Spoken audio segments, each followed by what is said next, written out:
Alors, la soirée Sportco ce soir, nous avons souhaité travailler là-dessus. C'est vrai que les sports collectifs sont souvent présentés comme une activité qui a de nombreuses valeurs, comme le respect de l'autre, le lien social, la solidarité. Mais au point parfois que ces valeurs sont mises tellement en avant qu'elles mettent de côté les savoirs tactico-techniques et leur importance à l'école. Alors, nous avons voulu prendre ce soir le temps d'étudier ces savoirs, leur renouvellement, leur vie, à la fois dans le monde scolaire et dans le monde fédéral. Alors, la soirée, elle se découpera en deux temps. Un premier temps avec le monde fédéral où nous avons souhaité inviter 3 entraîneurs de haut niveau. Et puis un deuxième temps où nous avons proposé à des enseignants d'éducation physique et sportive de présenter ce qu'ils faisaient au niveau de l'école. Alors, dans ce premier temps-là, avec 3 entraîneurs de haut niveau, donc il y a pour le handball Éric Quintin qui est responsable du pôle PACA et entraîneur des U20 France. Bonsoir Éric et merci d'être présent. Il y a Tahar Assed qui est entraîneur national et directeur du pôle France en l'INSEP en basketball. Et le plan de fond ne nous trompera pas du point de vue de l'activité. Bonsoir Tahar et merci d'être présent avec nous ce soir. Bonsoir. Et en lui, nous avons Sylvain Boutier qui est entraîneur du pôle régional de la Canale. Et bonsoir Sylvain Boutier et merci d'être présent avec nous aussi ce soir.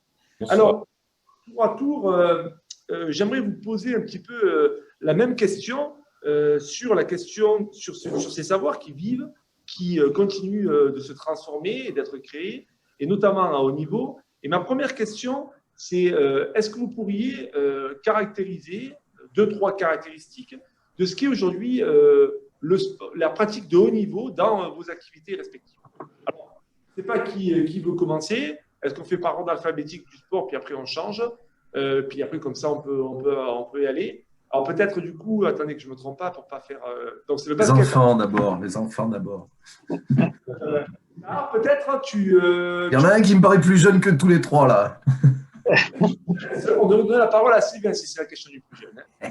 Ouais, on aurait pu commencer par l'âge, effectivement. On commence avec le plus jeune. Allez, je débute alors. La question du jeu moderne, c'est une question qui est étudiée, comme dans toutes les fédérations, mais par un observatoire à la Fédération de rugby sur le jeu des différentes nations et sur les évolutions du jeu. Et on essaye d'être en alerte et réactif à partir de l'analyse vidéo et des statistiques pour dégager les grandes tendances et des hypothèses de travail et mettre en alerte les collègues, les entraîneurs sur des domaines clés ou décisifs. À grands traits, en fait, sur le jeu moderne, tout le monde peut le voir, il y a une tendance dans le rugby à un jeu de plus en plus dynamique, plus vite, plus fort, mais aussi parfois plus frontal, ce qui peut être regrettable. Et toutes les équipes cherchent, on verra, à trouver des solutions pour trouver des espaces libres, en fait, à être un peu moins frontal. Les statistiques, en gros, elles disent que le jeu de mouvement, la balle en mouvement et les joueurs en mouvement a presque doublé entre 1987 et 2020. On est passé de 26 minutes à 37 minutes. Et il y a plus de places, il y a plus de passes, mais il y a aussi plus de rucks. Une des causes, c'est l'avènement du rugby professionnel. Chez nous, depuis 1995, on peut dire que les joueurs s'entraînent plus, avec des volumes d'entraînement beaucoup plus conséquents, donc des joueurs plus polyvalents et qui se déplacent beaucoup plus.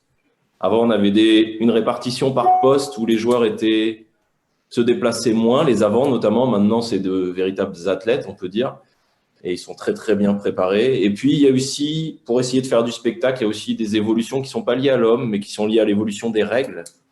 On a plus de remplaçants, on a des touches et des mêlées qui durent moins longtemps et qui sont moins nombreuses, et on a des nouveaux matériaux pour les ballons. En fait, il y a eu pas mal d'évolutions. Alors, à grands traits, on peut dire qu'il y a plus de mouvements dans le rugby, que les ballons de contre-attaque amènent quand même presque 40% des essais. Donc, c'est des phases désordonnées, de désordre où il faut de l'intelligence dans les changements de statut entre attaquants et défenseurs. Et donc, il faut profiter des organisations des systèmes défensifs. Actuellement, on constate plus de jeux au pied, on verra pourquoi, notamment pour désorganiser les équipes sur le plan profond et récupérer aussi ces ballons de contre-attaque. Il y a des attaques lentes, placées, qui sont difficiles et on préfère mettre la pression sur l'adversaire. Et puis, alors là, il y a différents styles de jeu, mais on voit qu'on cherche à optimiser les changements en fonction des rapports de force entre le jeu adaptatif, qui est le jeu où il y a des prises de décision, on verra de l'intelligence situationnelle pour faire référence à Pierre Villepreux. Il y a des équipes qui sont plus sur le jeu adaptatif et d'autres plus sur le jeu programmé, et notamment dans ce qu'on appelle les rapports de force difficiles et les sorties lentes. Voilà. Donc en fait, si on doit résumer les enjeux de formation qui amènent à ces constats-là, c'est des joueurs avec des qualités adaptatives, plus performants sur la lecture de jeu, mais aussi précis techniquement sous des fortes contraintes physiques et mentales. Voilà. Donc, c'est des choses qu'on travaille à la fédération dans les académies. Moi, je m'occupe d'une académie et on essaye que les joueurs soient sans cesse sensibles à ces rapports de force et des principes de jeu, des prises d'initiative référencées collectivement en fonction des logiques défensives qu'ils doivent intégrer. Voilà. Ça, c'est un petit peu, on va dire, les évolutions actuelles. Mais il faut savoir que l'importance de ce rapport de force entre l'attaque et la défense, de ces prises d'initiative, pour nous, il était déjà expliqué dès les années 70 et explicité avec l'analyse et la modélisation de l'activité du rugby qui avait été présentée par René Deleplace, voilà, qui était un des précurseurs du jeu de mouvement et du rugby moderne. Et en fait, pour moi et pour un grand nombre d'entraîneurs quand même, on utilise ce canevas voilà, pour lire ce qu'on appelle les systèmes offensifs et défensifs, les matrices. Et en gros, les équipes, d'un point de vue offensif, quand elles sont dans le mouvement général, elles peuvent utiliser 3 formes de jeu, ce qu'on appelle la triple variante fondamentale, le jeu groupé, le jeu déployé et le jeu au pied, en fonction des placements adverses. Et finalement, les évolutions du rugby moderne sur les circulations des joueurs, sur le plus de jeu au pied, sur les ballons de contre-attaque, elle s'explique à travers cette modélisation du rugby. Merci Voilà. Sylvain. Alors, un peu même type de question en basket, c'est-à-dire qu'est-ce qu'il en est un peu du basket aujourd'hui à haut niveau? Est-ce que tu peux identifier 3-4 caractéristiques qui permettraient de dire, voilà, le basket d'aujourd'hui, qui nous aiderait à le lire, les inventions, quelles modifications? Bon, aujourd'hui, l'évolution, c'est un petit peu à l'image. D'abord, j'ai entendu le collègue parler à propos du rugby. On est à peu près aussi sur les mêmes choses, c'est-à-dire qu'on se retrouve sur 4 points essentiels qui sont la vitesse d'exécution et la vitesse du jeu. C'est-à-dire qu'effectivement, aujourd'hui, ça va beaucoup, beaucoup plus vite. Et notamment, même si à la télévision, ça ralentit un peu, mais en NBA, quand vous êtes à côté du plancher, ça va très, très vite, très, très vite. Ensuite, il y a une chose qui a évolué sans qu'on s'en rende compte. Enfin, les gens un petit peu non avertis qui sont autour des terrains de basket, c'est l'adresse. L'adresse a énormément évolué. Et il y a aussi un point qui est très important, c'est l'évolution athlétique des joueurs quasiment dans 2 domaines, on va dire dans le domaine de la vitesse et dans le domaine de l'endurance, on va dire, sur cette filière aérobie. Il y a aussi une évolution, c'est le 4e point, sur la structure du jeu même. Et il est lié avec le premier point que je vous ai donné, qui était la vitesse du jeu et la vitesse d'exécution. C'est-à-dire que ces 4 points, aujourd'hui, deviennent quelque chose d'incontournable si on est dans la formation du jeune joueur. Il faut qu'on les forme pour ce basket qui ira encore plus vite demain. Vient se rajouter à cela un sport américain. Un sport américain, c'est des statistiques et c'est de la vidéo. Voilà. Et là aussi, il y a une très, très grande évolution dans le sens où c'est la technologie qui a fait en sorte qu'on puisse aujourd'hui récolter un nombre de données incalculable. Voilà. Et aujourd'hui, il y a quelque chose qui va peut-être nous aider encore en plus, c'est l'intelligence artificielle qui va être derrière. Voilà. Donc, ces joueurs qu'on est en train de former, il va falloir qu'on leur apprenne beaucoup de choses parce qu'ils auront eu à peine le temps de bouger que le défenseur adverse, il saura ce qu'il va faire. Donc, il va y avoir toute cette forme d'adaptabilité, cette forme d'anticipation qu'il va falloir aussi éduquer nos jeunes joueurs professionnels vers ce type d'action. Voilà. Donc, en gros, après, je pourrais détailler les choses, mais Ça viendra peut-être dans un deuxième temps si les questions fonctionnent ainsi. Voilà. Merci. Pour le basket. Eric, en handball, est-ce que tu te retrouves aussi un peu dans ces mêmes tendances dans le jeu de haut niveau, dans le jeu que parfois on classe de moderne, qu'on qualifie de moderne? Quelles sont les choses, toi? D'abord, bonsoir à tous les collègues profs. J'ai beau être coach. Je suis issu de la famille, donc je suis très heureux d'être parmi vous et très fier de l'invitation. Bonsoir à ceux que je connais. J'ai eu 2-3 messages. Oui, j'entends pas mal de choses similaires. On a l'avantage, nous, de sortir d'un championnat du monde. Là, ce week-end dernier a été attribué le dernier titre de champion du monde à l'équipe du Danemark. Moi, juste te dire, nous dire ce qu'il n'y a pas de neuf, c'est que l'enjeu du sport de haut niveau, c'est d'abord gagner.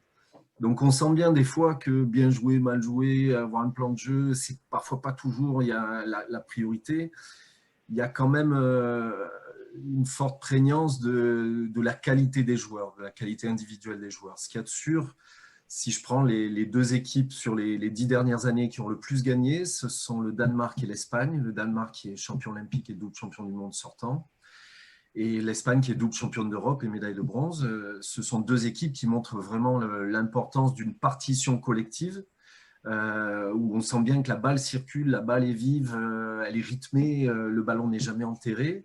Mais dans cette circulation, il y a l'impact et la présence des joueurs clés, des joueurs majeurs.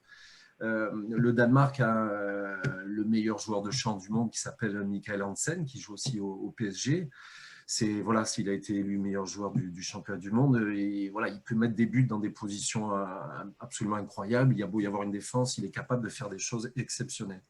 Et ils ont dans la cage le meilleur gardien du monde actuellement. Donc, certes, les résultats donnent toujours l'impression qu'il y a un énorme travail, mais dès qu'on enlève Hansen, c'est plus la même équipe non plus. Voilà, donc attention de ne pas non plus partir en fantasme absolu sur le jeu fait que la performance.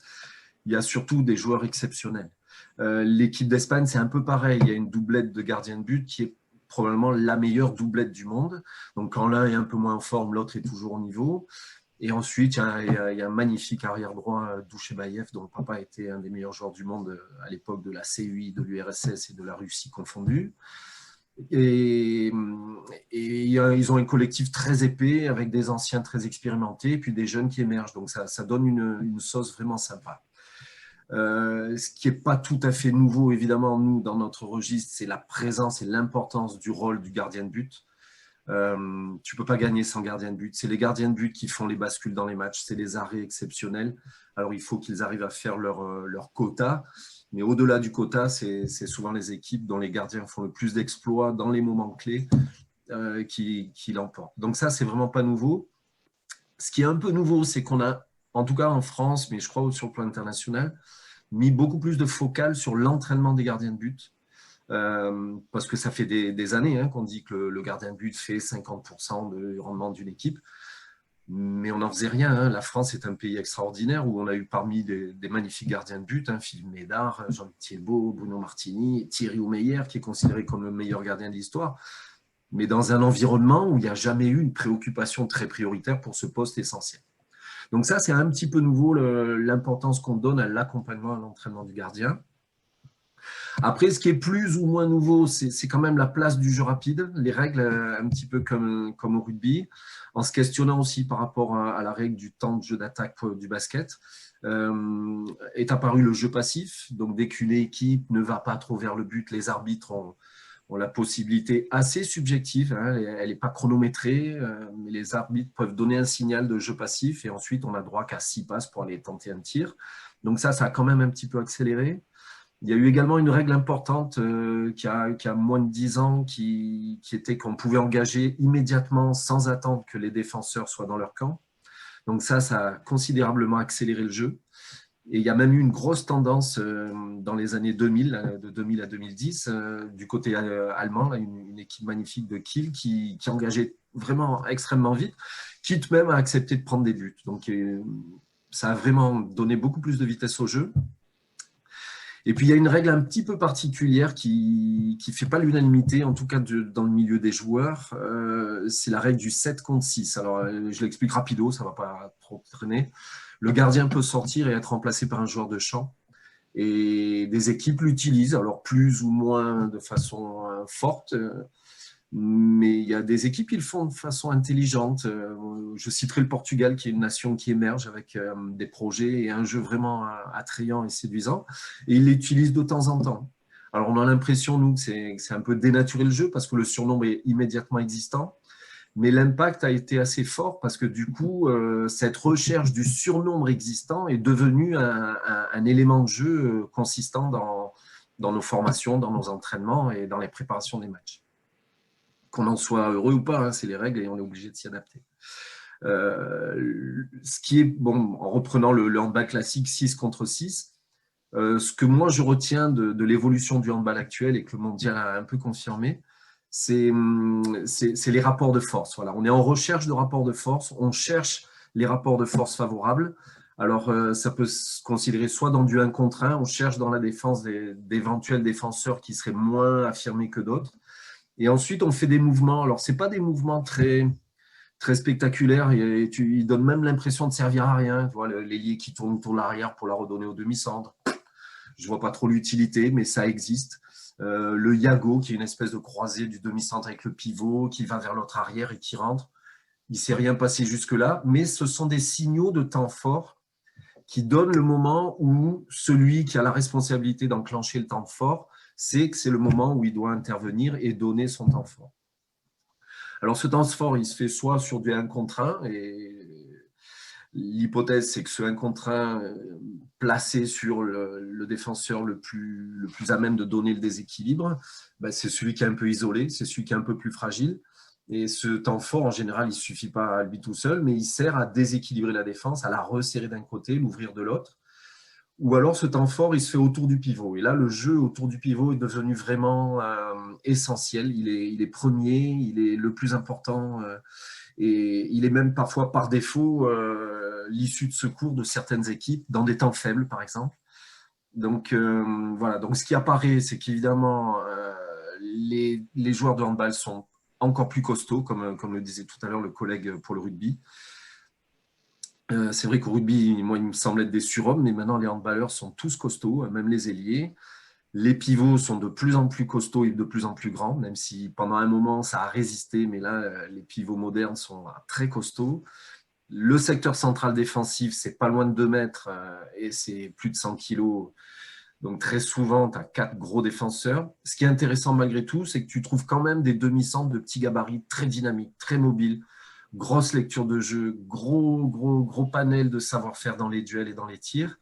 Donc, ça donne un dynamisme. Et moi, ce qui m'intéresse également, c'est que bien qu'il y ait eu une espèce d'inflation du muscle et du centimètre sur le plan défensif, en attaque, il y a des configurations vachement intéressantes où il faut garder un joueur capable de tirer de loin. Mais autour de ce joueur, on trouve des joueurs de ballon, on trouve des joueurs capables de créer des duels qui resserrent la défense, mais surtout d'être très précis en qualité de sortie de balle, enfin en qualité et en précision de sortie de balle. Donc ça donne des jeux plutôt sympas, quoi, vivants, animés, où il y a une variation et une variété de savoir-faire, avec des ballons qui peuvent aller sur les ailes, finir à l'intérieur. Voilà. Les meilleures équipes, c'est plutôt ce modèle-là de jeu qui émerge. Merci Eric. Alors, j'ai une question aussi pour tous les trois là, qui concerne un peu plus les entraînements que vous menez et la place du jeu dans ces temps d'entraînement. Est-ce que le haut niveau aujourd'hui se caractérise par la répétition de gamme, d'exercices très décontextualisés voilà. Comment vous articulez ce temps de jeu, ce temps de répétition? Alors, on peut commencer peut-être cette fois par ordre alphabétique. Allez, on va dire le basket en premier, à haut niveau. Et puis peut-être qu'il y a aussi des caractéristiques particulières en fonction des sports.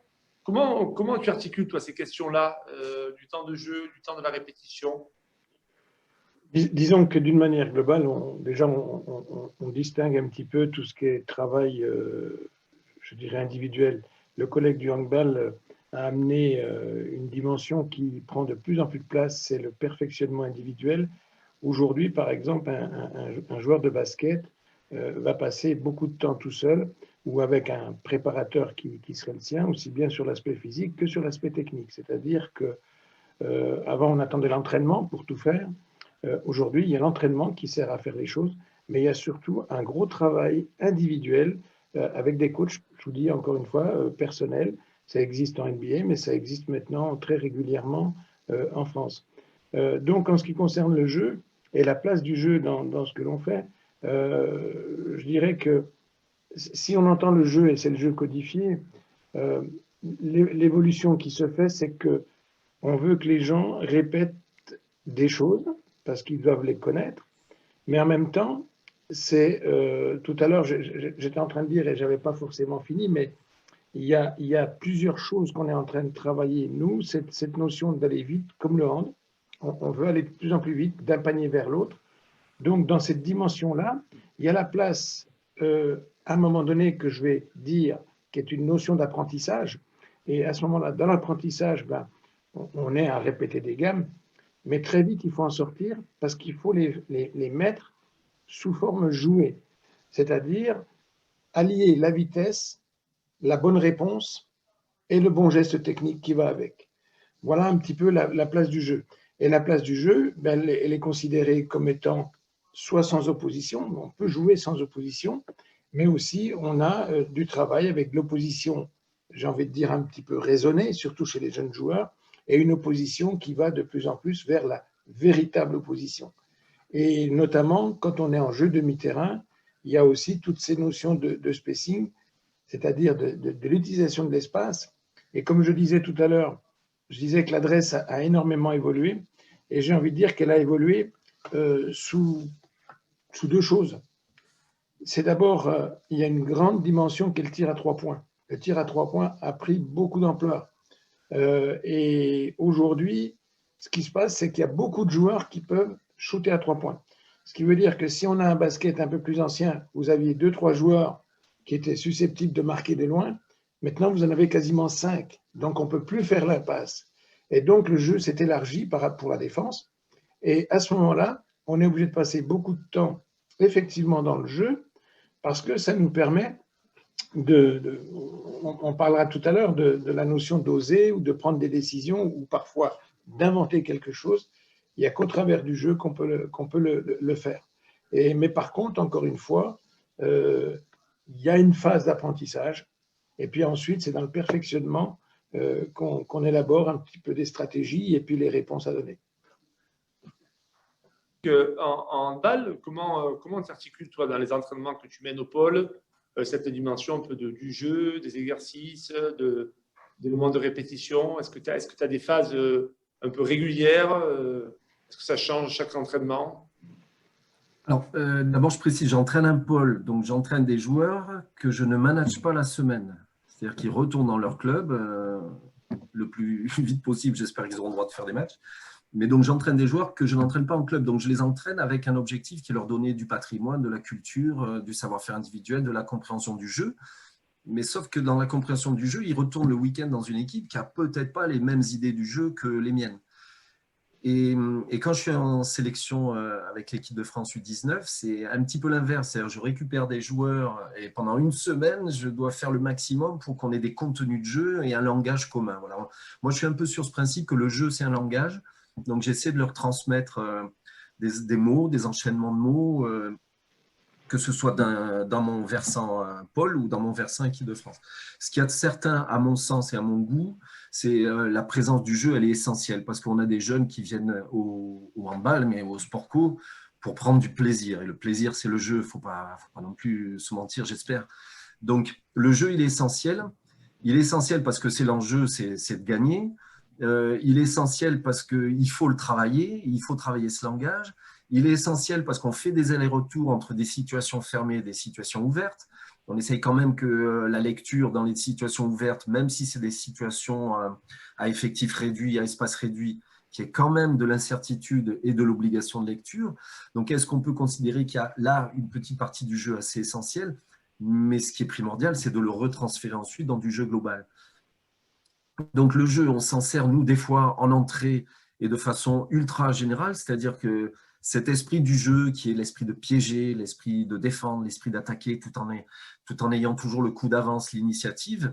Moi, j'adore quand il y a des panneaux de basket dans mon gymnase parce que on joue au basket et on travaille la défense tout en étant dans l'esprit du jeu. On peut faire des petits rugby à toucher. Donc, moi, je vais utiliser tous les jeux possibles pour qu'il y ait toujours cette variété, cette diversité, ce plaisir de découvrir, et je leur rappelle toujours que, OK, on joue, mais attention, hein, tout ce qu'on fait là, on joue, mais c'est transférable sur le handball. C'est-à-dire que si on joue au foot et qu'il y en a un qui ne replie pas, il se prend une tombée. Voilà. Donc, le jeu est fondamental, il est essentiel pour l'esprit du jeu. Et l'esprit du jeu, c'est ce qui supporte la raison pour laquelle on est dans ce sport-là, entre autres. Ok, merci. Alors, c'est la même chose un peu en rugby. La place du jeu que tu as toi en tant qu'entraîneur avec les joueurs que tu coaches ou que tu as au pôle. Quelle place que tu accordes? Ouais, pour moi, la place du jeu, le rôle et la place du jeu, et de manière générale, les méthodes d'entraînement, elles sont pas différentes en EPS, parce que moi aussi je suis collègue EPS, ou vers la filière d'accession au haut niveau ou vers le haut niveau. Il n'y a pas de contradiction, si ce n'est que ça va plus vite, ça va plus fort et que les choses. Mais après, sur les méthodologies d'apprentissage, pour moi, la place du jeu, elle est centrale. C'est-à-dire que en fait, la plupart des situations passent par le jeu, par ses rapports attaque-défense, par un espace de marque. Et en fait, c'est ça qui va permettre à nos joueurs de vivre des expériences, des environnements, des choses qui sont significatifs et qui les baignent dans des bains culturels, en fait, qui vont les faire progresser. Et c'est ces progrès-là, ces situations-là structurantes, qu'elles soient en collectif total, c'est-à-dire on peut jouer à 15 contre 15, à 12 contre 12, en collectif partiel, si on veut faire une loupe, à 6 contre 6, à 5 contre 5, ou en homme-homme, où là, on va être plus sur des apprentissages effectivement techniques et parfois un petit peu décontextualisés. Mais la dynamique, toujours, c'est de se dire que finalement, c'est en jouant sur les règles du jeu qu'on va poser des problèmes à nos joueurs et qu'ils vont trouver des solutions en termes d'intelligence de jeu, mais aussi en termes de réalisation du geste technique qui vont leur permettre finalement d'être adaptables et de répondre aux situations qu'on a vues avec la vidéo, avec les plans de jeu de plus en plus fermés, de trouver des solutions dans des espaces restreints. Et donc, c'est vraiment ça, c'est l'entraîneur en jouant sur les environnements et sur les règles du jeu, et je pense que c'est la même chose en EPS, qui pose des problèmes aux joueurs et les accompagne. Et après, une fois que ces problèmes-là sont posés d'un point de vue tactique, on va aller voir sur ce qu'on appelle la rotation des dominantes, c'est-à-dire sur les facteurs physiques, mentaux, parce qu'il va y avoir des problèmes affectifs, il va y avoir des problèmes de concentration.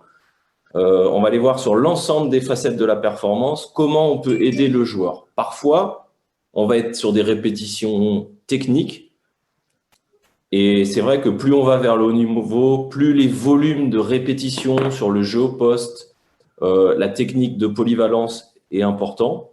Mais par contre, ce qui compte, pour qu'il soit adaptable et qu'il comprenne les enjeux tactiques et stratégiques, c'est que ces moments techniques soient très, très variés.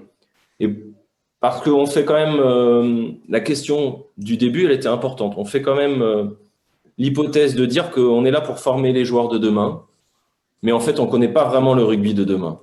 Donc, si on veut être en capacité de permettre à nos joueurs de comprendre les enjeux du rugby de demain et de s'adapter au rugby de demain, il faut finalement faire le pari dans la formation, et c'est peut-être un peu plus long, qu'on ne va pas répéter un geste pour sa forme, mais qu'on va répéter un geste pour ce qui l'amène au jeu. D'accord ? Et donc là, du coup, on donne de l'autonomie aux joueurs. Et c'est dans ce sens-là, par exemple, qu'à la fédération, mais c'est devant plein de fédérations, l'accompagnement du joueur, c'est un plan individuel de développement avec des choix de progression pour le joueur, soit sur ses points forts, soit sur ses points d'effort, qui sont choisis par le joueur, en fait. Qui sont choisis par le joueur. Alors, en fait, c'est des entretiens où on l'amène à expliciter des choses. C'est un accompagnement et c'est ensemble. Mais c'est le joueur qui est au cœur du réacteur et qui, en vivant des situations en collectif total, en collectif partiel, en homme-homme, avec des préparateurs physiques ou des préparateurs spécifiques sur la technique individuelle, qui va régler ces problèmes pour les réinvestir dans le jeu. C'est comme ça qu'on essaye de préparer l'avenir. Et à mon sens, en EPS, les problématiques de jeu en rugby, c'est bien de jouer sur les règles, et je pense que Serge le montrera après, en respectant l'épaisseur culturelle de l'activité, ce qu'on appelle le noyau central du règlement, de jouer sur les règles pour faire vivre à l'élève différents problèmes qui sont au cœur de l'épaisseur de l'activité en termes de culture. Par exemple, en rugby, dans le mouvement général, il y a vraiment 3 grands thèmes qui sont le jeu groupé, c'est-à-dire il faut faire vivre aux élèves la capacité à jouer sur les extérieurs pour prendre la défense sur ça c'est le jeu déployé, n'importe quoi. Le jeu déployé pour vivre sur la latéralité, ou le jeu groupé pour avoir une continuité de jeu debout avec des passes courtes quand la défense est écartée et qu'on peut prendre des intervalles dans l'axe profond. Et puis, il y a aussi le jeu au pied. En jouant sur les règlements, on va amener l'élève à développer de nouveaux pouvoirs, à la fois sur les lectures de jeu et au niveau moteur. Merci Sylvain. Bon, nous, on a fait un peu l'hypothèse quand même qu'en posant des questions au sport de haut niveau, non seulement sur essayer de comprendre un peu comment la culture évolue et quelles sont les nouvelles tendances, ça puisse nourrir la réflexion des enseignants de PS ensuite sur les choix qu'ils vont faire dans qu'est-ce que j'enseigne aujourd'hui du handball, du basket et de l'ensemble. Donc, c'était un peu le premier champ de questionnement. Et là, c'est intéressant aussi d'avoir ce deuxième questionnement autour du jeu et de la place du jeu. On verra tout à l'heure avec les enseignants d'éducation physique et sportive. Justement, on leur a posé un peu cette même question. Mais quelle place vous accordez-vous au jeu dans les séances et on a aussi des travaux où finalement, on voit en cours de PS que le temps de jeu et le temps de match n'est pas si présent que ça. Alors que vous montrez qu'il a une présence accrue. Et donc, ça vient vraiment questionner aussi ce qu'on peut proposer, nous, en éducation physique et sportive, alors que certains, parfois, utilisent le monde fédéral pour justifier ce qu'ils font. Voilà, donc il y a aussi, ça vient… alors, pour finir avec un peu ce tour d'horizon du monde fédéral, avant de glisser vers le monde scolaire avec 3 nouveaux intervenants, peut-être ma dernière question, c'est autour de la question de oser. Vous l'avez un peu évoqué, nous, on a tendance à dire parfois qu'il faudrait qu'on développe davantage chez les joueurs cette idée d'oser le jeu et donc que la dimension tactique soit prégnante dans la formation du joueur. Alors, est-ce que vous êtes aussi un peu dans cette réflexion-là, dans la formation du joueur que vous avez, dans les structures que vous avez, sur les inciter à oser, à prendre des initiatives dans l'action, dans les actions qu'ils peuvent réaliser. Alors, on fait un dernier petit tour, assez court s'il vous plaît, et après, on basculera sur l'éducation physique et sportive. Alors, on commence par Tahar, et puis on prend le même ordre. Tahar, allez Tahar, Sylvain, on finira par Eric. Ok. Excuse-moi si je vais revenir juste sur le jeu. Le cours de PS qu'on pouvait faire début des années 60 ou voire fin des années 50, avec l'évolution des instructions officielles, lorsque le sport est venu se mettre en place dans les cours de PS, c'est quand même le jeu qui est venu se mettre en place. Je pense que c'était cet aspect ludique, parce qu'à travers cet aspect ludique, on amène les gens à avoir une culture du sport, mais aussi jouer sur des notions de compétition, en fait, de challenge. Et c'est ce qui, dans la cour de l'école, finalement, on le reproduit. Voilà. Et moi, je pense que la place du jeu reste quelque chose de fondamental et je souhaite, vers les profs de PS, leur dire ne pas hésiter. Le 5-5 que l'on peut voir en Euroleague ou en NBA, c'est pas forcément un modèle. L'idée, c'est d'arriver à faire jouer nos jeunes. J'ai envie de dire, le principe du basket, c'est quoi? On n'a pas le droit de courir comme au rugby avec le ballon dans les mains. Bon, bah, très bien. Bon, on ne va pas faire un marché si on fait 2-3 pas. L'idée, c'est de ne pas courir avec le ballon. Mais si on court avec le ballon, il faut dribbler. Ah oui, mais s'il s'arrête, il fait une reprise. Eh bien non, tant pis, on va… Tout au début, la reprise, on va la tolérer 1 fois, 2 fois, pourquoi pas. Et puis, il y a la notion du contact. Une fois qu'on a réglé ces 3 problèmes, on peut faire du basket et on peut faire du jeu et on peut apprendre beaucoup de choses. Voilà, ça c'était un peu pour répondre, je dirais, à cette question qu'on se pose régulièrement en EPS et sur le haut niveau. Voilà, n'ayez pas peur de, je dirais pas de dénaturer, mais quelque part d'enlever, de toiletter des règles qui sont contraignantes et qui ne permettent pas de jouer. Voilà. Sur la notion d'oser, moi je pense qu'il y a oser, c'est-à-dire la prise de décision chez nous dans le haut niveau, et il y a oser qui est l'innovation. Ça veut dire j'ose faire quelque chose que personne n'a fait. Voilà. Donc à ce titre-là, moi ce que j'ai envie de dire, c'est que est-ce que c'est un contenu de formation ou est-ce que c'est une posture pédagogique? Voilà. J'aurais tendance à dire que c'est une posture pédagogique et que l'entraîneur qui est là, il doit pouvoir à tout moment le favoriser à travers son action et son acte pédagogique. Voilà, ça m'apparaît comme quelque chose de fondamental, mais en étant sur les deux volets, c'est-à-dire dans la prise de décision, oser dans cette prise de décision, mais aussi à ne pas hésiter peut-être ou valoriser quelque chose qui sort de l'ordinaire, qui a été amené, même dans le cadre d'un jeune joueur. Je n'ai pas été trop long, j'espère. Merci. Sylvain, sur l'idée d'oser. Alors, sur l'idée d'oser, elle passe justement par le jeu. Oser, c'est aussi mettre un climat bienveillant autour du joueur, c'est-à-dire il faut d'abord qu'il se trompe, le joueur, pour apprendre. C'est un processus normal. Et c'est l'occasion d'apprendre ensemble, en fait. Et même, par exemple, en rugby, si on se trompe sur la prise de décision, mais comme dans tous les sports, si on se trompe dans la prise de décision individuelle, mais que collectivement, il y a une réponse des partenaires autour, il y a une citoyenneté en acte et il y a de la générosité parce qu'il s'est trompé, mais comme je soutiens son action, peut-être que son mauvais choix peut devenir un bon choix. Et donc, il y a beaucoup, dans l'idée d'oser, il y a cette belle idée-là. Et on voit que des mauvais choix tactiques peuvent parfois, on peut parfois trouver des solutions grâce au soutien des partenaires ou par un geste technique un petit peu différent. Alors la question d'oser, c'est aussi le lien entre, tu l'as dit, entre la tactique et la technique, et on peut revenir dessus, c'est-à-dire que si on pense que la prise de décision, l'intelligence situationnelle est au cœur du réacteur et permet de débloquer les situations, et qu'elle est première, la technique, elle est pas secondaire en fait. Elle est quand même importante pour que les possibles de jeu soient présents.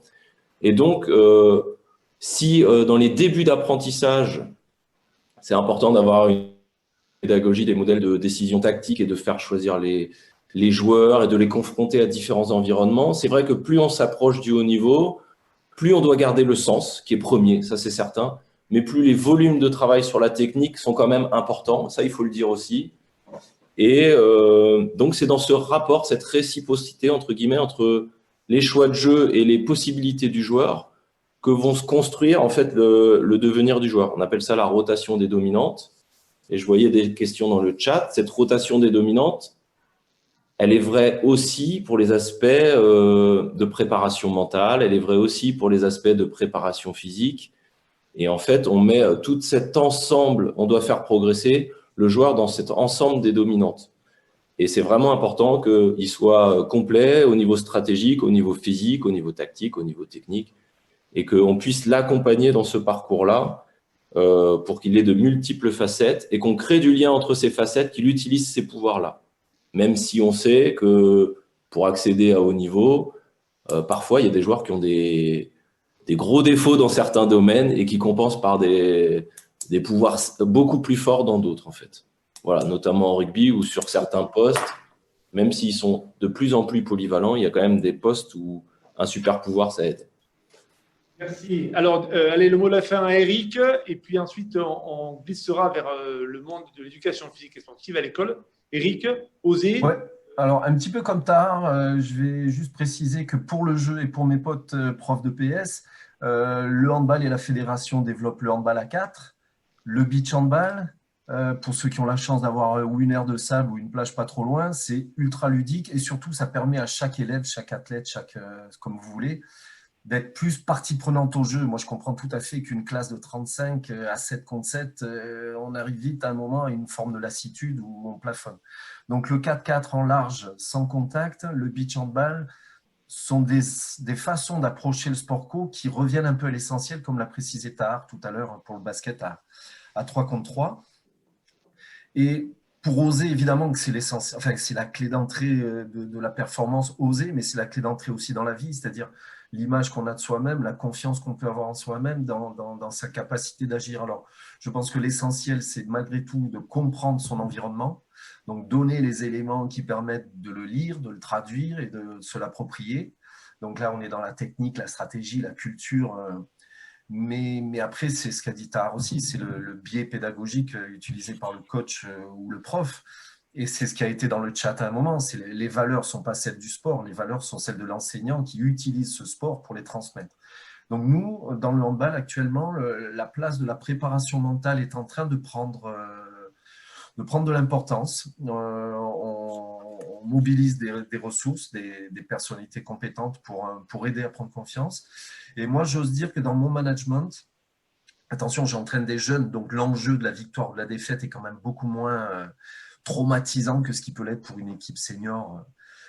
Mais sur une équipe de jeunes, moi j'ai un mode de management qui est pratiquement en chrono. Donc un joueur qui rentre sait qu'il a au minimum un quart d'heure d'affilée et que qu'il réussisse ou qu'il rate, ou alors il faudrait vraiment être dans l'absurde et la grossièreté, mais qu'il réussisse ou qu'il rate, il a son droit à l'échec. Et le droit à l'échec est un élément vraiment important que j'essaie de faire passer à mes minots au pôle parce qu'ils sont toujours en train de s'auto-évaluer les uns les autres. Et moi, j'essaie de leur faire entrer la nécessité de l'échec pour réussir quelque chose. Merci à tous les trois. Merci à Eric, Tahar et Sylvain d'avoir partagé Merci à vous. regard Merci le Snap. le jeu Merci à vous. sur l'évolution technique. Alors, c'est vrai que quand on entend oser le jeu, oser les sports courts, bon, les profs de PS en ce moment, ils aimeraient vraiment oser, mais on est tous dehors dans des situations très compliquées. Donc, c'est vrai que là, on est un peu sans doute à cran et en se disant, mais quand c'est qu'on pourra vraiment continuer à développer ça? Alors, pour continuer quand même cette soirée-là, on a tendance à dire que les sports co sont moins programmés en éducation physique et sportive. Alors, est-ce que cette tendance-là se vérifie? Donc, on a demandé à Sébastien Molina, qui est à la direction nationale du SNEP, de nous faire un bref survol de la situation. Est-ce que les sports co, Sébastien, sont effectivement moins programmés à l'école? Je te demandais d'être concis pour nous faire une présentation ramassée, pour qu'ensuite on aille vers des propositions plus pratiques avec 3 collègues sur mais qu'est-ce qu'ils proposent en éducation physique et sportive. Sébastien. Donc voilà, donc mon propos va être de montrer en quoi les textes officiels modifient l'EPS et donc modifient la programmation des sports collectifs. Alors la question que tu poses, Bruno, c'est est-ce que les sports co sont-ils moins programmés au lycée ou au collège? Alors, première chose, un peu d'histoire. En 2002, donc le début du CCF au lycée, donc il y avait une évaluation sur 3 épreuves et les sports collectifs, la pratique collective était imposée. Par pratique collective, ce n'était pas nécessairement les sports collectifs, mais ça pouvait être de l'acrosport ou autre, mais il y avait la volonté du législateur, au moment de l'évaluation, d'imposer une pratique collective. Il y a une rupture en 2010, très nette, en disant maintenant on réduit l'enseignement à 5 compétences propres et on crée une compétence qu'on appelle la compétence propre 4, où on met à la fois les sports collectifs, les sports de raquette, les sports de combat. Donc on voit que là-dessus, il y a une volonté de rassembler, donc par la classification. C'est pour ça que souvent le SNEP mène un peu un combat sur les classifications, parce qu'il y a un enjeu de regrouper là finalement dans une même classe 3 catégories qui sont la catégorie des sports collectifs, des sports de raquette et des sports de combat. Donc à cela s'ajoute à lycée la CP5. C'est une nouvelle compétence autour des activités d'entretien et on l'impose avec un niveau d'exigence de niveau 4. Donc ça sous-tend 2 cycles d'apprentissage. On voit que la place dans la programmation n'est pas extensible avec 2 heures de PS à lycée.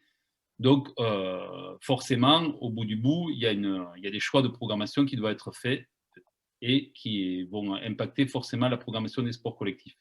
Pour l'évaluation idem, c'est 3 épreuves qui doivent être de 3 compétences propres à l'EPS. Donc, si par exemple on fait du badminton, on ne peut pas évaluer un sport collectif. Les conséquences sont immédiates. Donc là, je vous mets un graphe, prenez le temps de le regarder.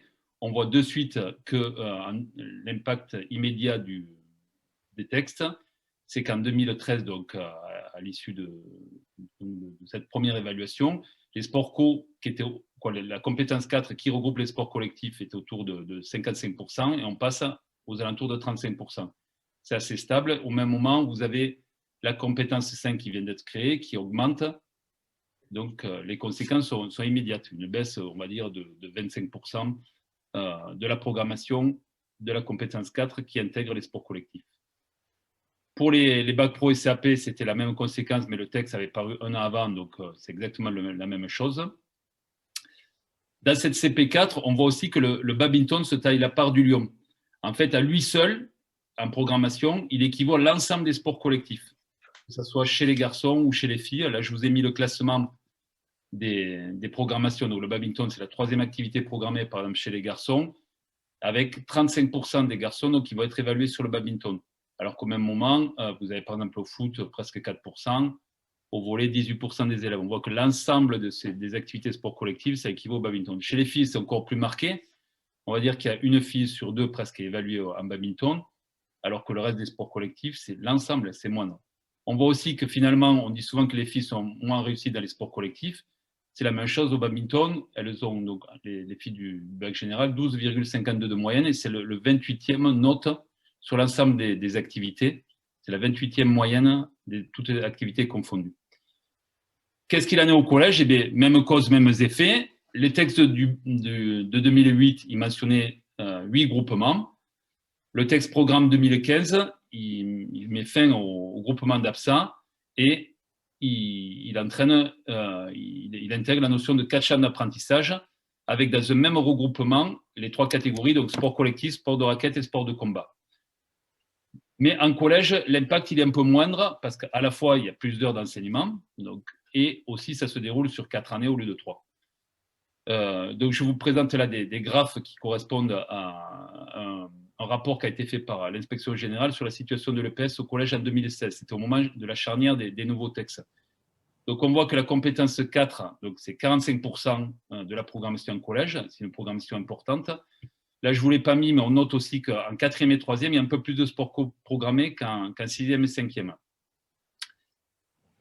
On voit que les sports collectifs, là, contrairement au lycée où le badminton était roi, il y a 25% de la CP4 donc, qui sont des sports collectifs et seulement 15% des sports de raquette et 7% des sports de combat. Donc, au collège, on peut considérer que les sports collectifs font un quart des programmations totales de l'EPS. Donc, on voit qu'il y a quand même une grosse différence entre collège et lycée.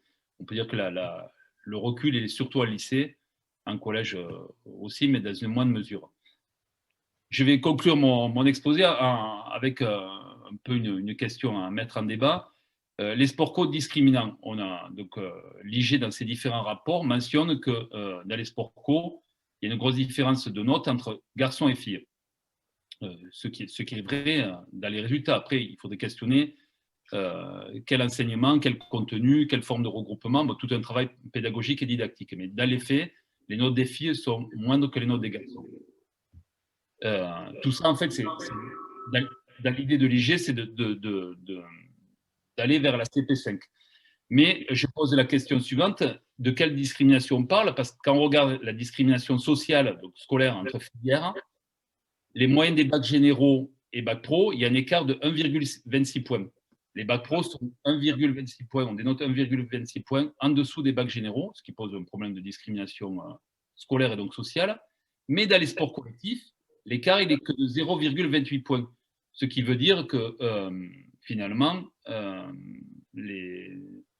socialement, les sports collectifs, c'est l'activité qui rassemble le plus les élèves et qui est la moins discriminante d'un point de vue social. J'en ai terminé. C'est un exposé relativement court parce que le temps imposé est court, mais on essaiera de mettre un document plus approfondi sur le site. Merci Sébastien. Alors, je continue. Donc, ce soir, on a 3 enseignants qui ont accepté de partager avec nous leur regard, leur expérience professionnelle. Donc, il y a Pierre Desbarres qui est de l'UFR-STAPS de Montpellier. Il y a Anne Cousin de l'Académie de Bordeaux et Serge Jules qui est l'académie de Créteil. Alors, on va commencer avec Claire. Donc, Claire, tu enseignes. Alors, on a un petit micro qui est bon. Sébastien, est-ce que ton micro, c'était si? Voilà. Donc, merci, Sébastien. Donc, Claire, tu es enseignante donc, à l'Université de Montpellier. Et c'est vrai que sur la place de l'éducation physique sportive, on a eu. C'est bon? On a un problème d'écho. Bon, Claire, est-ce que tu.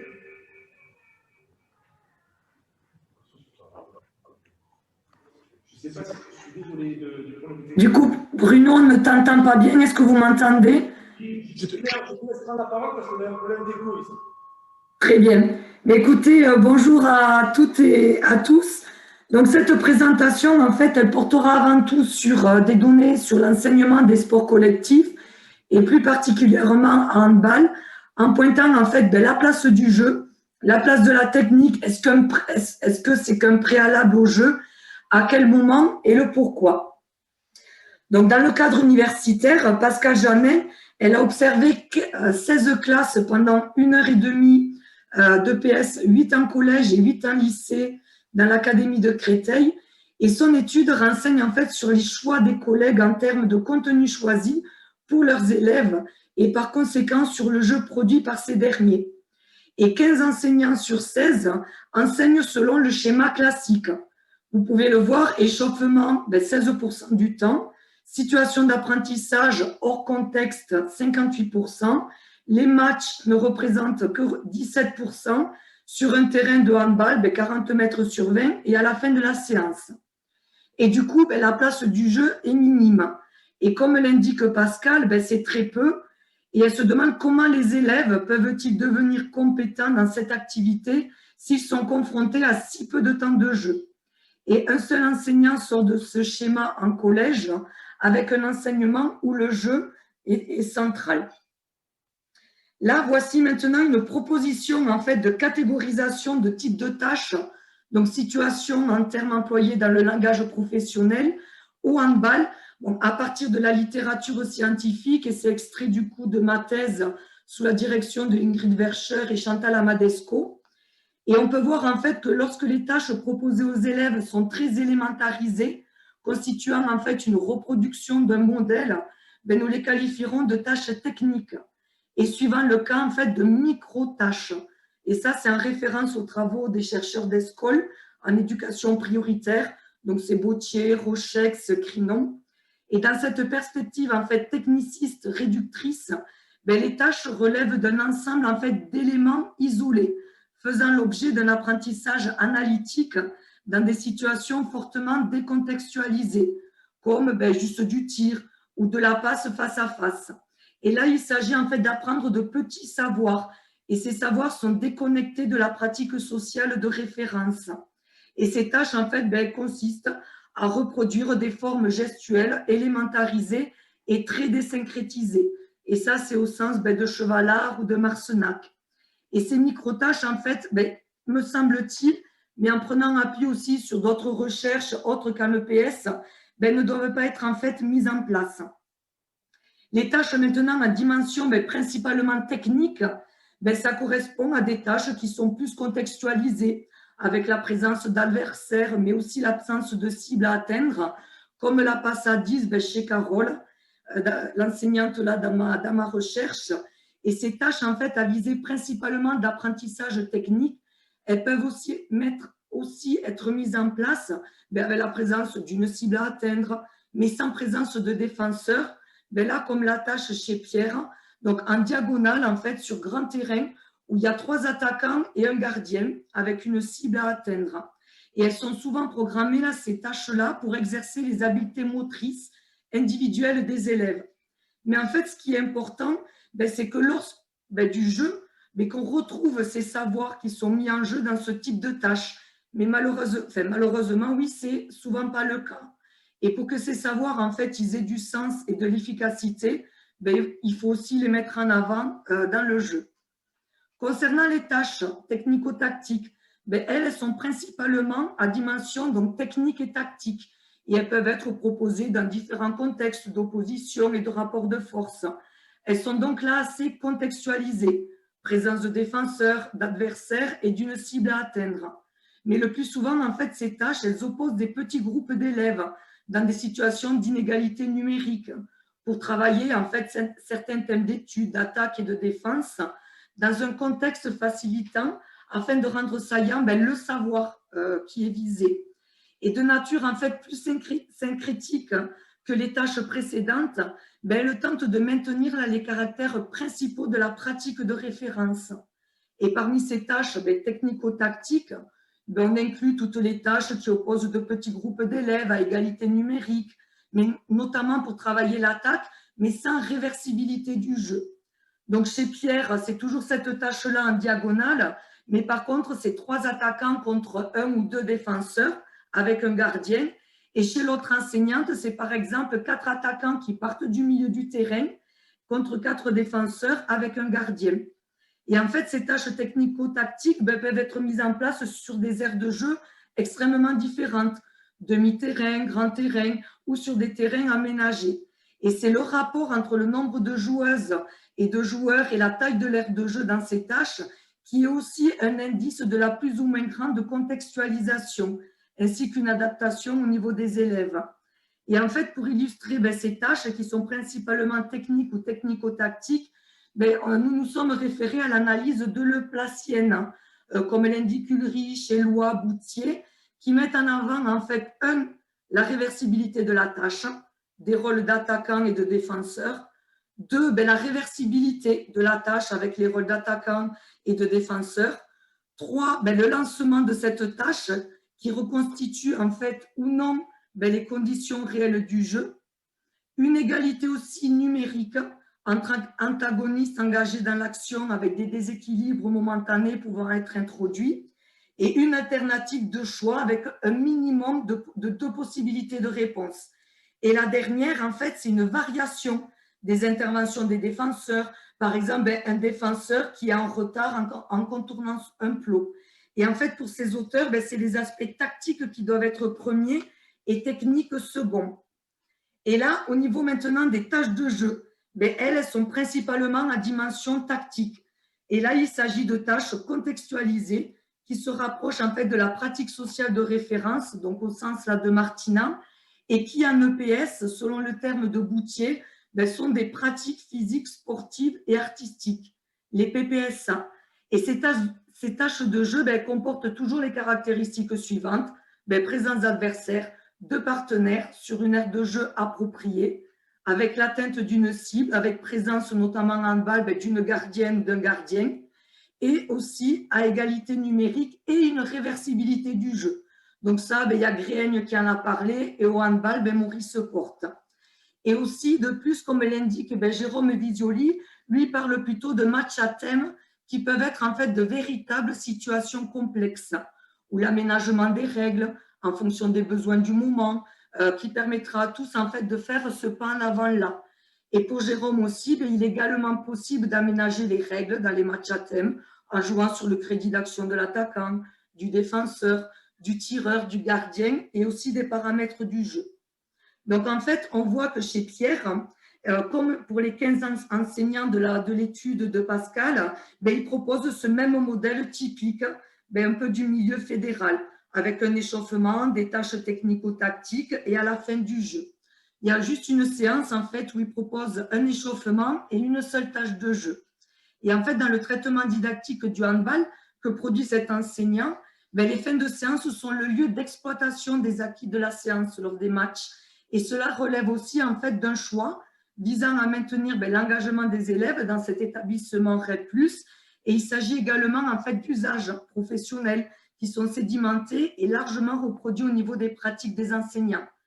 Par contre, pour Carole, la structuration est différente. Elle fait 2 groupes de niveau et elle ne propose pas les mêmes types de tâches. Et Carole, elle valorise des routines dans l'échauffement, le travail collectif, des regroupements et l'activité réflexive. Maintenant, par rapport, donc là je vais revenir, Eric en a parlé sur le HANDA 4. Donc Pascal Janin, en fait, elle propose une conception et une démarche d'enseignement innovante du HANDA 4 qui optimise l'utilisation de l'espace avec la possibilité de 3 terrains à la largeur. Ça se joue à effectif réduit, 4 contre 4. Les élèves, ils ont la possibilité de toucher plus souvent le ballon, les informations sont plus simples à discriminer et ils accèdent plus souvent au tir. Et les règles sont au profit des transformations de tous les élèves. Elles montrent qu'à 81%, en fait, sur 13 enseignants sur 16, ils sont énoncés comme des formes d'injonction. On n'a pas le droit de. Et du coup, le handball 4, il offre une possibilité de s'approprier les règles comme la règle du marché. Donc là, je ne vais pas aller plus loin parce que du coup, Anna, elle va parler du handball de course et elle va l'illustrer concrètement. Et elle montre du coup aussi, Pascal Janin, que le handball à 4, il offre des perspectives fécondes pour la gestion de l'hétérogénéité, de la mixité, pour les rôles sociaux sur le plan moteur, sur l'hétérogénéité de niveau et des sexes, et des adaptations possibles sur le score, le règlement, l'espace. Et comme les défenseurs, par exemple, ils n'ont pas le droit d'aller dans les 9 mètres. Et elle propose aussi donc, des situations d'apprentissage, de résolution de problèmes qui sont fortement contextualisées. Du coup, pour terminer, là, je souhaite quand même pointer une focale sur le genre. Que lorsque les tâches en fait, sont proposées en groupe mixte, on constate que les filles et les garçons ne travaillent pas réellement ensemble. Là, c'est ce que Mosconi dit sur la mixité de juxtaposition. La citation de Couchot sexe, où la mixité n'est pas signe d'égalité au niveau des sexes et que ce n'est pas parité. Ensuite, au niveau des savoirs, être vigilant, en fait, que ça ne relève pas de formes de pratiques stéréotypées, telles que décrites dans les études de genre en EPS.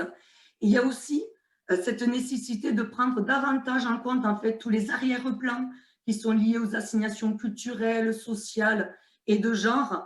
Et comme ça a été indiqué là au début donc, de cette soirée, les conditions donc, de l'exercice professionnel.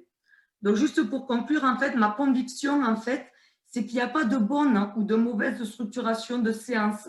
Ce n'est pas réellement la place de la technique ou du jeu. Bien que le jeu, je suis d'accord du coup avec les 3 intervenants là, du milieu fédéral sur le haut niveau, doit faire partie intégrante de la séance.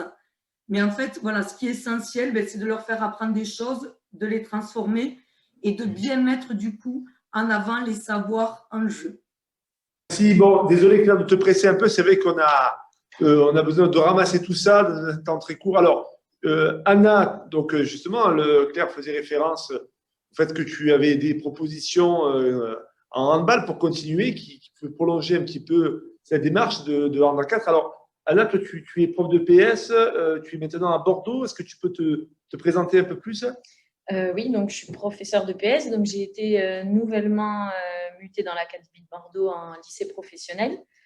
Mais avant ça, j'ai eu la chance d'enseigner dans le 93 et notamment au collège Victor Hugo à Aulnay-sous-Bois, où j'ai eu aussi cette chance d'enseigner le handball de la 6e à la 3e, donc en EPS, mais aussi au sein de la section handball. Donc, ce que je vais vous proposer comme situation, c'est clairement un travail d'équipe qui a été mené depuis longtemps et qui est mis en place donc, sur l'ensemble des élèves. Qu'est-ce que tu proposes, toi, justement, à ces élèves-là pour commencer les séances? Quelle démarche vous avez eue? Alors, en début de cycle, donc tout niveau confondu, hein, même là, en début d'année, j'ai pu le tenter au lycée professionnel avec des secondes, des premières et des terminales. Donc, c'est une situation de jeu, donc de jeu de handball de course, où les élèves se confrontent à 4 contre 4, avec un gardien et 3 joueurs de champ, dans le sens de la largeur du terrain. Donc, pour répondre à certains collègues où j'ai pu lire, même avec 35 élèves, ça peut très bien se faire, parce qu'en séparant en 3 terrains dans la largeur, des équipes de 4 contre 4, on peut aussi mettre, moi j'utilise des élèves en plus, je les utilise comme rôle d'arbitre ou de scoreur, c'est-à-dire qu'ils comptent les points. Donc, ça permet vraiment que tout le monde joue.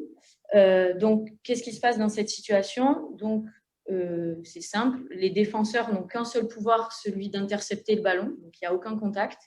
Mais par contre, les attaquants ont, eux, un pouvoir qui, là, on en a un peu entendu parler ce soir, ils ont le droit de courir avec le ballon. Donc, ce qui veut dire qu'il n'y a pas de reprise de dribble, il n'y a pas de règle du marché, c'est-à-dire que quand j'ai la balle, moi, je leur dis aux élèves, vous avez le droit de courir. Bien évidemment, ça râle des fois un petit peu, mais madame, ce n'est pas du handball. Donc, je leur explique généralement en amont qu'on va faire un jeu de handball qui va être plus simplifié, ça va être plus facile. Et une fois que ils seront tous capables de tirer et de marquer des buts et d'aller de l'autre côté du terrain, à ce moment-là, on fera évoluer les règles, on les rendra plus difficiles ensemble. Donc, à partir de là, donc vous imaginez bien que c'est un jeu avec peu de passes, avec des élèves qui courent avec le ballon, qui traversent le terrain et qui vont tirer. Donc, peu de passes, beaucoup de tirs, beaucoup de buts. C'est un jeu qui permet à tous les élèves de réussir, tous les élèves d'être rapidement en réussite, même les moins débrouillés, du fait qu'il n'y ait pas cette règle aussi de marcher, dribbler, qui est une grosse contrainte qui empêche un jeu. Là, la possibilité de courir donc, permet vraiment à tout le monde de prendre du plaisir, d'accéder rapidement au tir. D'accord. Et parce que tu avais des vidéos aussi à nous montrer. Est-ce que tu as une vidéo un peu de ces élèves-là à ce type de situation, dans l'évolution que tu proposes? Alors là, c'est la première situation où il n'y a pas de contact, où les élèves doivent juste traverser avec le terrain. Donc oui, il y a une première vidéo normalement.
Les cinquièmes, donc on les fait jouer aussi dans la longueur, c'est-à-dire que les sixièmes, on les fait plus jouer dans la largeur. Moi, ça ne me gêne pas du tout de jamais les mettre sur le grand terrain, au contraire, parce que du coup, tout le monde touche la balle.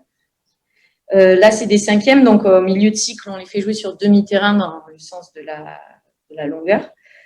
Pour les cages, là, on avait la chance d'avoir des cages, mais cette année, par exemple, je n'avais pas tout le matériel que je pouvais avoir au collège, donc j'utilise des plots qui matérialisent le tir. Et en lycée pro, par exemple, je leur impose quand même, comme j'ai des classes mixtes, de tirer à rebond. Ça permet d'éviter des tirs forts en percussion. On tire à rebond et du coup, tout le monde peut passer dans les cages. Donc, le fait de courir, nous, c'est très important parce que ça permet aussi de traverser le terrain. C'est notre objet phare, c'est-à-dire on veut que l'élève soit capable de prendre la balle et de traverser le terrain. Une fois qu'ils ont tous compris ça, c'est-à-dire qu'on voit sur les séquences, sur des séquences de 5 minutes, on va avoir des scores à 15 à 10, 15 à 15, enfin, c'est des gros scores. Donc là, à partir de là, et aussi au bout d'un moment, il y a des élèves, quand il n'y a pas de contact, que les défenseurs n'ont pas de pouvoir, là, on va faire évoluer. Les élèves eux-mêmes vont être demandeurs, ils vont me dire, mais madame, c'est trop facile, on ne peut rien faire en défense, qu'est-ce qu'on peut faire? Donc, à ce moment-là, je les regroupe, on travaille ensemble, je les questionne, je leur dis qu'est-ce qu'on pourrait rajouter comme règle. Soit la règle qui m'intéresse apparaît, je les arrête de suite, donc ça on verra plus tard. Donc, pour le moment, comment on peut faire juste pour les défenseurs. Donc la règle qui apparaît, c'est simple, c'est en défense, on va rajouter un pouvoir au défenseur, c'est-à-dire qu'il va pouvoir stopper la course du porteur de balle en le touchant de face sur les épaules. Donc, à ce moment-là, on n'aura plus comme possibilité, il pourra juste soit faire une passe, soit tirer en fonction de s'il est proche ou loin de la cible. Ce qui permet aussi d'amener d'autres variantes, comme la première règle, vous imaginez bien que les élèves jouent très perso, on peut dire, ils prennent la balle et ils courent. Là, du fait que le défenseur va les empêcher d'avancer, ils vont être obligés de prendre en compte un partenaire démarqué vers l'avant. Donc, normalement, on a une autre vidéo, si on peut voir. C'est quel numéro de la vidéo, Anna? Je ne me souviens plus du numéro. C'est celle avec le terrain bleu, je crois. Celle avec le terrain bleu. Donc, Fabrice, est-ce que tu peux mettre la vidéo avec le terrain bleu? Et ensuite, on posera un peu aussi des questions. Donc là, on est sur le moment où tu disais il faut toucher le défenseur, c'est ça? Oui. Donc là, on voit qu'il n'y a pas de cage. Donc là, c'est des quatrièmes, si je me souviens bien. Donc là, on voit bien qu'il fait la passe juste avant de se faire toucher. Donc cette règle avec le défenseur qui a plus de pouvoir aussi, ça permet de voir des élèves concernés dans le jeu. C'est-à-dire que chacun, après, va chercher à s'organiser. Chacun un joueur. Donc c'est une défense plutôt individuelle. Hein. Je défends sur mon joueur. Je l'empêche soit d'avoir la balle, ou soit, dès qu'il a la balle, je suis très réactif, je le touche pour l'empêcher d'avancer. Donc justement, je ne sais pas si je peux répondre. Non, tu ne te prends pas sur le chat, mais de toute façon, tu ne prends pas. Donc, donc, est-ce que tu as encore une évolution que tu veux proposer avant qu'on passe peut-être au rugby dans les modifications réglementaires? Comment ça continue cette modification du jeu?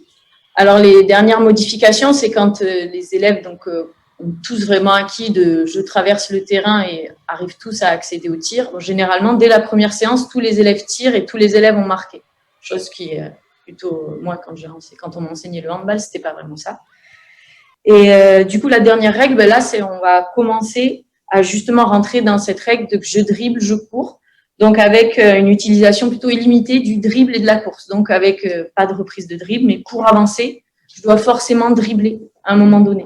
Donc, et là, on va encore rééquilibrer un peu le rapport de force, c'est-à-dire que les attaquants vont devoir développer la technique de je cours et je dribble en même temps et je perçois mes camarades. Et les défenseurs, eux, ont aussi le pouvoir, donc non plus de toucher, mais à ce moment-là, ils vont devoir intercepter le ballon sur des passes ou sur le dribble. Merci Anna. Donc Serge Regest, toi tu es enseignant de PS à l'Académie de Créteil. Donc tu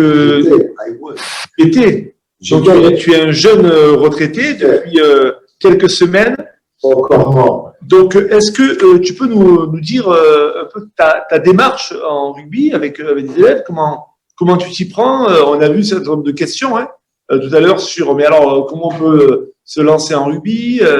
Toi aussi, tu as cette idée du rugby de course, justement, qui ressemble quelque part un peu à ce que Anna a pu développer, et dans l'évolution aussi réglementaire. Alors Serge, la parole est à toi. Je vais faire vite, parce que le temps nous est compté, ce qui ouvrira d'autres possibilités, je pense, Bruno, de développer ces propositions, parce que c'est ça que les propositions de balle sont connues, sur la question des règles et règlements, mais je pense que la présentation de Montpellier montrait tout le travail énorme qu'on a à faire dans la profession pour faire en sorte qu'aujourd'hui, le jeu et les règles soient le centre de gravité de l'information. Avec quand même, pour répondre à un certain nombre de questions, oui, la liaison avec le haut niveau, c'est quelle est la part du jeu dans la formation, quelle est la part des règles, de la vitesse du jeu, des choix et de l'intelligence technique en situation. C'est-à-dire pas seulement la répétition du geste, comme ça a été dit par les trois intervenants fédéraux tout à l'heure, mais c'est des questions centrales et qu'on retrouve, c'est très bizarre ça. Je le dis à tous ceux qui ont envoyé des SMS, c'est très bizarre parce qu'on retrouve les mêmes caractéristiques d'un technicisme de prérequis, j'y reviendrai. Donc, je vais passer directement comme Anna l'a fait, voilà, je vais vous immerger dans la pratique parce que c'est l'héritage de Leplatien. Tout ce qui est ces théories, Sylvain l'a dit tout à l'heure, vous pouvez retrouver toutes nos hypothèses, nos analyses dans le spécial contre-pied rugby et puis dans le dossier, dans le bouquin qu'on a fait paraître au septentrion René Deleplace sur rugby de mouvement, un projet global. Donc, j'insiste, projet global pour le PS et les STAPS. Et donc, toutes ces théorisations-là sur le rôle et la place du jeu et des règles, ce qui est central, ce que je vais vous proposer là, en 4 ou 5 minutes parce qu'on n'aura pas le temps d'aller plus loin et d'ouvrir simplement quelques hypothèses. Donc d'abord, place à la caisse à outils. Que ça va marcher. J'espère. Oui, ça marche, c'est extraordinaire. Donc pour simplifier les choses au maximum,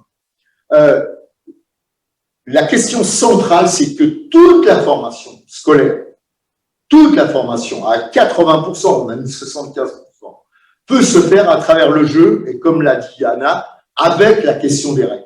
C'est une question centrale pour le PS, pour la culture, et comme l'a bien démontré Sébastien Molina, c'est parce que la profession, nous avons été, par les représentations trop tarte à la crème et trop communes de l'inspection générale, et d'autres d'ailleurs, nous ont dessaisi de la culture du jeu et de la culture des règles. Et ça, je pense que, je m'adresse franchement à tout le monde, il faut que la profession porte cette question de la culture par le jeu et par les règles. Donc, à 75%, 80%, il y a la place pour le jeu collectif et pour les apprentissages techniques. Et finalement, vous pouvez faire 40 exercices par le jeu pour le jeu. Ensuite, deuxième, ben oui, évidemment, par le jeu, on peut travailler sur… Oui, ouvre, en grand. Je le fais en grand. On peut à la fois travailler les passes, voilà, et après les passes et les plaquages, mais alors on peut dire que c'est techniciste, mais pas du tout, parce que ce qu'on va vous montrer, c'est que, comme l'a dit Anna, c'est que les passes n'existent que par la pression défensive du blocage. C'est parce que les élèves vont avoir du mal à jouer l'alternative 1 contre 1 pour aller marquer et avec une défense efficace qu'il va y avoir la continuité du jeu, un travail technique et les passes. Et réciproquement, évidemment, c'est parce qu'il va y avoir une continuité du jeu et de multiples actions de 1 contre 1 et 2 contre 1 qu'il va y avoir nécessité d'efficacité de la défense et du plaquage. Ensuite, ben oui, on peut très bien, ça c'est très très classique évidemment, c'est la mise en situation où on favorise l'attaque avec une grande largeur et des cibles proches et où, évidemment, on favorise la défense en rétrécissant la largeur et avec des cibles éloignées. Donc ça vous fait déjà 4 possibilités. On passe à 8 possibilités de jeu en utilisant, c'est ce qu'a dit Anna, soit du 1 contre 1, soit du 2 contre 1, soit du 2 contre 2, soit évidemment, on éclaire plus de manière collective, en 5 contre 5, 6 contre 6, voire évidemment, nous, on a la possibilité d'aller jusqu'à 15 contre 15. Donc, on a réduit en fait à 2 possibilités, mais on en aurait plus pour l'instant. Voilà. Et enfin, ce qui est l'essentiel du point de vue de la culture, c'est pas seulement la mise en situation qui est important pour nous, les enseignants de PS. Et ça rejoint ce qu'ont développé les entraîneurs de haut niveau. C'est que nous, il faut équiper les élèves d'une intelligence situationnelle, d'une intelligence réglementaire, parce que les règles vivent, elles gèrent le rapport d'opposition, et les règles ne sont pas, comme on nous le présente de manière scandaleuse, mais je le redis ici parce que j'ai plus beaucoup de temps, mais c'est scandaleux ce qui est marqué dans les programmes, quoi. Faire que les règles ne soient que des interdits pour nos jeunes et où on respecte les règles parce qu'on est citoyen, mais ça suffit, je le dis haut et fort, c'est un scandale qui continue en EPS, il faut que ça s'arrête.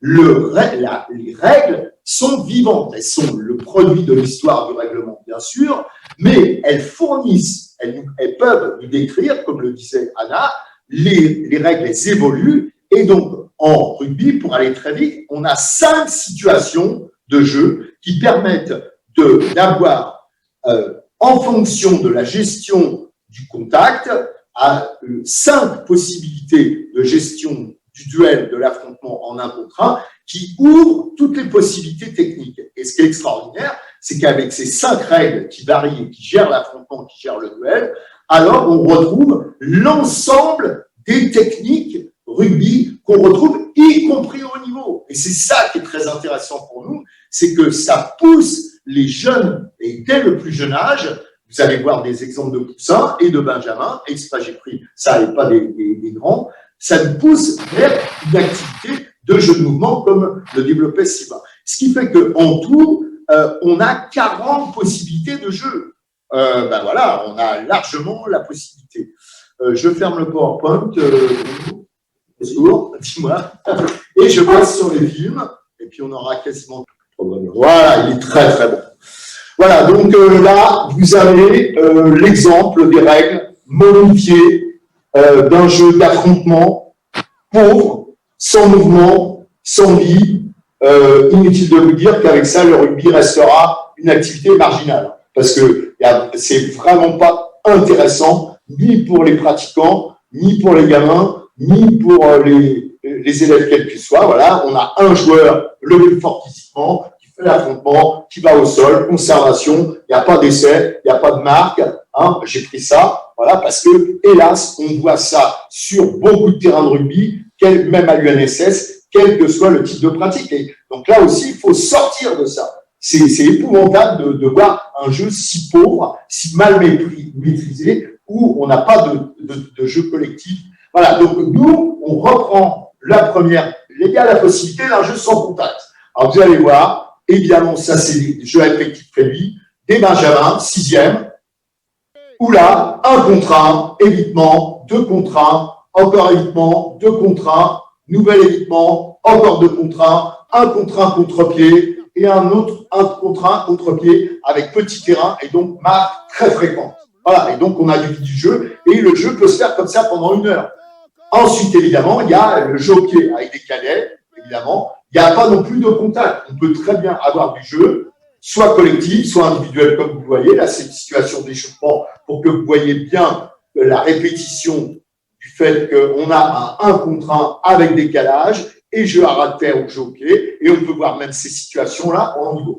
Deuxième type de règle qui gère l'affrontement, c'est le 1 contre 1 touché-passé. Alors, dans la circulation des idées, ça, c'est une règle qui vient de notre association Culture Rugby de Mouvement, parce qu'on en avait ras-le-bol de voir ça à la Fédé, et la Fédé a repris nos propositions, mal peut-être, mais Sylvain le sait très bien, on a repris ça, et donc vous voyez chez les poussins, ça c'est les petits poussins, 1 contre 1, touché, 2 contre 1, passe, 2 contre 1, 1 contre 1, 2 contre 1, passe, voilà, la vitesse bien sûr est beaucoup plus lente, 1, 2 contre 1, encore 1, 2 contre 1, 1 contre 1. Vous voyez la longueur, la continuité du jeu que ça instaure. Et donc, c'est complètement au contrepoint. Évidemment, le jeu s'arrête avec la première séquence.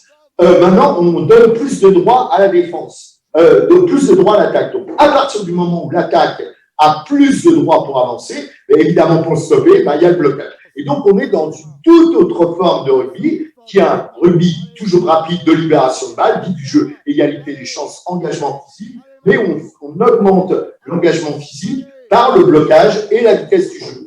Aussi beaucoup de continuité du jeu, énorme continuité du jeu, avec des 1 contre 1, des 2 contre 1. Ça se passe de commentaires. Franchement, je vous ai sélectionné, mais on pourra en avoir. Ça, c'est les poussins. Même chose. Hein, on pourra en sélectionner des tonnes, il n'y a pas à sélectionner. Vous avez des séances d'1 heure, 1 heure et quart, où les gamins se gavent de jeu, se gavent de règlements et se gavent de techniques de 1 contre 1 et 2 contre 1. Voilà, ça suffit. Ensuite, on donne encore plus de droits des joueurs à garder la balle.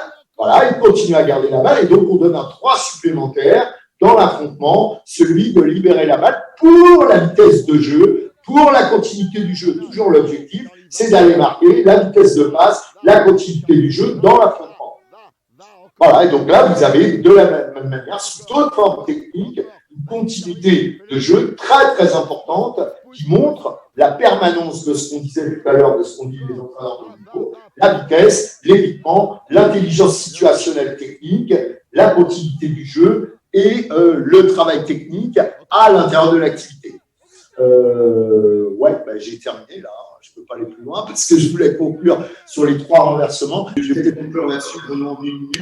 Donc, tout ça pour nous, et ça nous engage à une bataille terrible sur la culture sport-co, qu'a présenté Sébastien tout à l'heure. Oui, il est temps que la profession se révolte et qu'on monte la qualité culturelle des sports-co par 3 renversements. Un renversement sur passé, donc je l'ai dit, de règles traditionnelles où on nous dit c'est la citoyenneté, mais non, la règle, c'est pas d'abord la citoyenneté. La règle, c'est d'abord la vie du jeu, l'égalité des chances d'engagement physique, l'opposition, se gaver d'opposition, se gaver de jeu, se gaver d'intérêt de mouvement de jeu. Deuxième renversement, c'est le passage de prérequis techniques, comme ça a été très très bien dit par la collègue Olivier, à la règle qui, à chaque point de règle, donne une vie du jeu et donne des apprentissages techniques comme les vidéos ont pu vous montrer. Enfin, troisième renversement, et c'est pas des moindres, et je suis heureux d'arrêter là-dessus, Bruno, ce que tu as dit en introduction, ça suffit que les textes et l'inspection générale nous disent les sports-co, c'est fait pour la citoyenneté, pour la coopération et la responsabilité. Non, c'est pas vrai. C'est les règles et les règlements contiennent à l'intérieur de leur activité les choix, donc l'initiative individuelle contiennent les initiatives individuelles et la responsabilité, contiennent ce qu'a dit Sylvain sur la coopération et le travail de choix collectifs partagés, de référentiels communs, la coopération et solidarité, et enfin et surtout, cette question de choix, de responsabilité individuelle quand on donne ce mode d'emploi, eh bien oui, ça donne des élèves responsables. Et donc, les règles, c'est au cœur et de la culture, et de la technique, et de la vie du jeu, et de l'éducation et du développement. Soyons fiers de porter nos valeurs éducatives dans les sports. Merci Serge de conclure cette soirée de l'EPS 5e soirée. Alors vous savez qu'on finit toujours par un kiosque sur des livres qu'on a lus et qu'on aimerait partager avec vous. Bon, on a fait un pari un peu dur de traiter avec plusieurs intervenants de l'ensemble des sports collectifs en essayant à la fois aussi de cultiver les auditeurs en faisant le pari que les entraîneurs de haut niveau allaient pouvoir partager leur regard sur le jeu, l'évolution du jeu, et puis montrer aussi qu'il y a un certain nombre de problématiques qui étaient partagées. C'était aussi une façon de montrer à ceux qui parfois mettent en concurrence les personnes qu'il y a des façons de coopérer, d'échanger, discuter, et qui peuvent amener à des façons différentes de pouvoir imaginer de travailler avec les fédés sans essayer d'être sur le côté, d'ouvrir les portes de l'école pour essayer de recruter des joueurs ou d'augmenter le nombre de licenciés, qui est très dommageable pour l'éducation physique et sportive en école primaire ou dans le secondaire. Alors, pour clôturer cette soirée, on va bien sûr mettre à disposition sur le site du SNEP les interventions, mais dès à présent, vous pouvez retrouver sur le site de Contre-Pied un dossier spécial Sportco avec une sélection d'articles qui continue et prolonge un peu les interventions. Et sans plus attendre, je laisserai la conclusion de cette soirée donc à Alexandre par le partage de 2 livres sur le kiosque. Et je vous dis à très bientôt pour la prochaine soirée qui sera au mois de mars sur les questions de l'égalité et de la place de cette question-là importante en éducation physique et sportive. Et vous avez déjà peut-être vu que nous avons partagé le prochain événement et la prochaine soirée. Alex, à toi pour cette dernière intervention.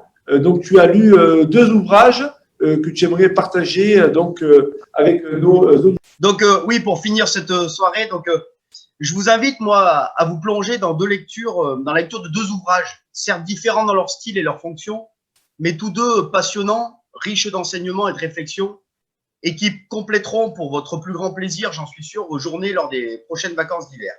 Alors, le premier, c'est de la démocratie en pandémie, santé, recherche, éducation, de la collection Tract chez Gallimard. C'est un texte court, d'une 50aine de pages, un essai philosophique écrit par Barbara Stiegler et paru ce 14 janvier 2021.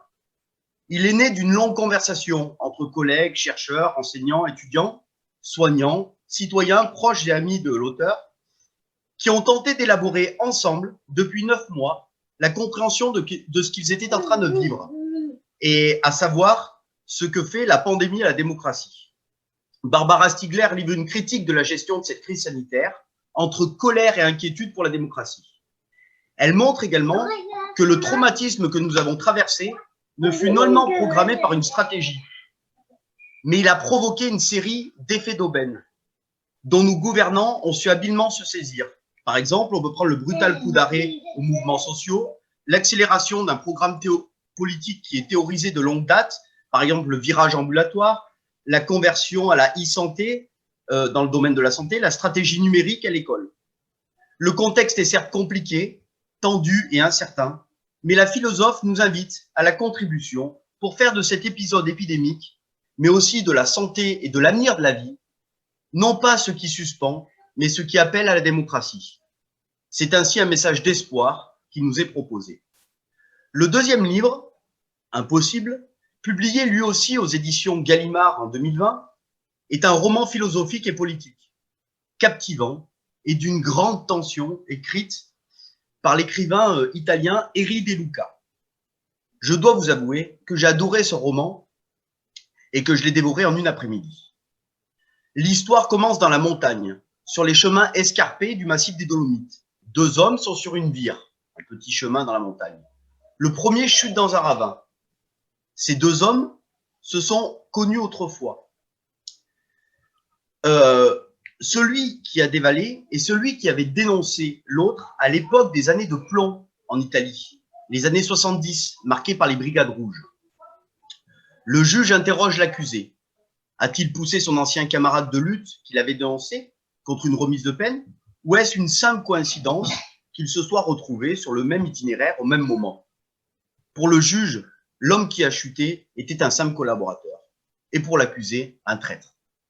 Cet interrogatoire se mue en dialogue, une conversation plus égalitaire, entre le jeune juge curieux, qui n'a pas vécu le XXe siècle révolutionnaire, je mets des guillemets, et qui ne connaît rien à la montagne, et l'accusé, qui est un vieil homme, montagnard, et issu justement de cette génération la plus poursuivie par la justice de l'histoire de l'Italie.